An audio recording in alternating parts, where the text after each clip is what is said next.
right, Tom. Yeah, let's have a look here. It seems, yeah, you were pretty lucky today. I think it dropped to 212 or 212 area. That's on spot actually. Um, these flushes are obviously, after a market has already pumped, and some coins have done nearly 10x and stuff. The market has been really, really strong. So, uh, you know, these flushes are always expected at some point.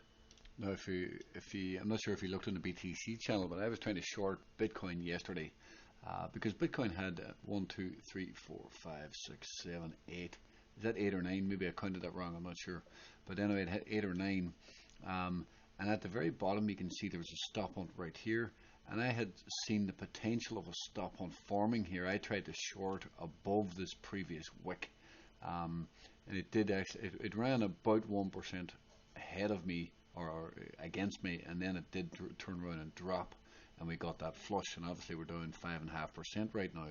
But the fact that we were up so much in Bitcoin, if Bitcoin's going to flush, well, all of the altcoins are going to flush. So it's not a good time to be taking on exposure in the market. It's a dangerous time to be taking on exposure in the market. And obviously, when Bitcoin flushes, then it's better to be starting to edge into positions again, is the safe way of doing it. So I know I definitely did post that BCH was looking good, and it is looking good in here. I mean, obviously, if the market Bitcoin continues to flush, this will flush, and you'll probably get stopped out. But as a pattern, as a whole, I mean, these are usually very strong patterns, and they usually can break up. But of course, if Bitcoin is going to have any major flushes, all of the altcoins are probably going to flush. So of course, at this point, you need to hope that this is a higher low. See here, this previous low. So you need to hope somehow this holds and we have a higher low and we start moving up from here. Now, what we don't like about it, it's a bearish engulfing candle at the moment. Rose just posted it's the largest alt liquidation cascade in 2 years. So that just shows you the magnitude of this. All right, Tom. Yeah, I got a phone call there, so I have no idea what I was saying. But the worry, of course, is that Bitcoin does get a bigger dip. There is a bearish 2-week stop hunt. Yeah, the bearish 2-week stop hunt here.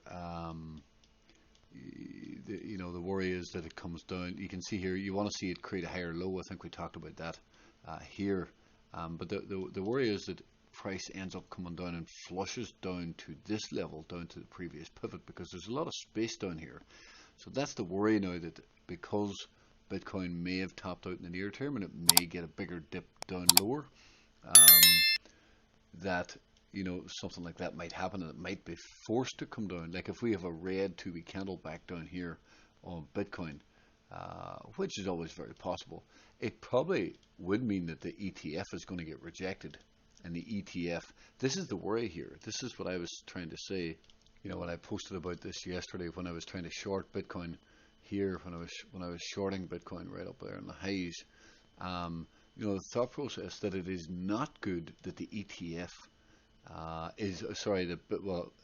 that it's on its highs going into the ETF. It's better if we have some dip, because it makes it less chance of a sell the news event. So the problem is, and the worry is here going into the ETF, that we've obviously we talked about this 1, 2, 3, 4, 5, 6, 7, 8, 9 candles. Yeah, I didn't count that right earlier, but we have 9 green candles going into an ETF, which is not good.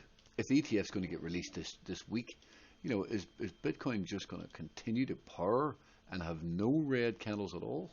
So if I look at this here, my intuition or whatever tells me that it's going to get rejected because there's too many green candles.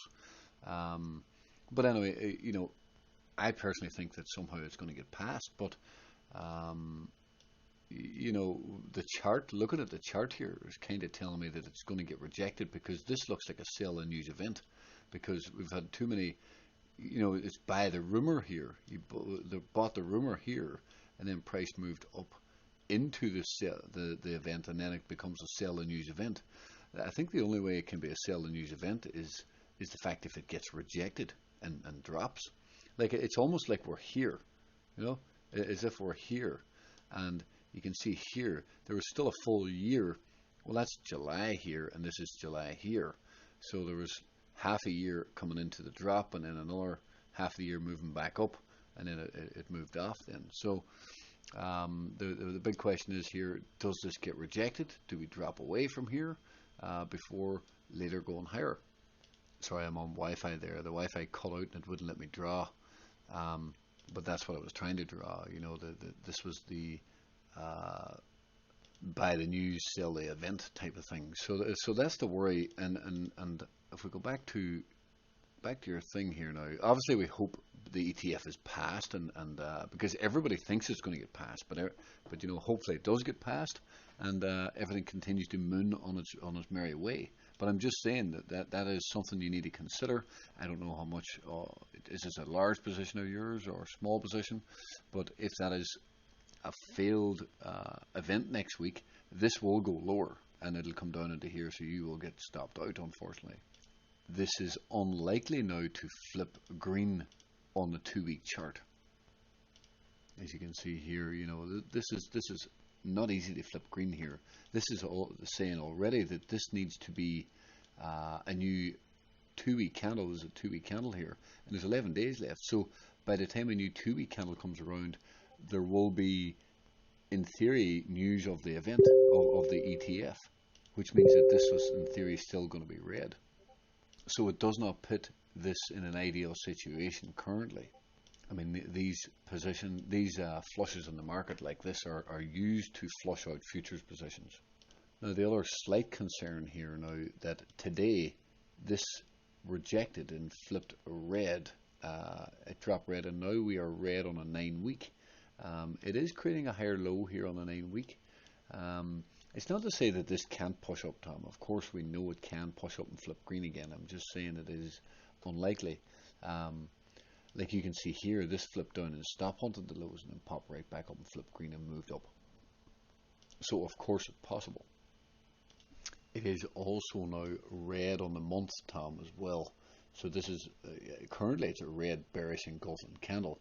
Now there's 28 days left. That's the problem, because it's faked out. This is a bullish engulfing candle that implied that it was going to go higher. But now we have kind of dropped down and creating this bearish candle, bearish engulfing. So it either needs to get a real good pump off the news of the ETF, or this is giving us a clue that this wants to go lower. Everything's going to come down to the news of the ETF at the moment. You know, looking at the weekly and even monthly and 2-week candles, you know, the odds are not in your favor currently. So, you know, it needs good news here. And I know you don't want to hear that, but you know, it definitely is hanging on by a thread at the moment. But last thing I will say, you know, it's definitely not over. This can be very normal, and then coming into February, it can pump. Now, I know you probably don't want to be holding it into February, but that is a very real possibility of what might be happening here. If somehow this can hold, you know, you get the bullish candle up, you stop everybody out before the real move, and then this red candle closes up here somewhere, and then in February you get the pump. You know, I always say that what you want to be doing is you want to be buying into green candles, and well, currently this is not a green candle. This might now need time, and maybe even need the entire month to finish chopping about, and then February is your pump month. So that is something to consider. I know you won't want to hear that either, because of the funding and everything else. But anyway, I'll cut this off here.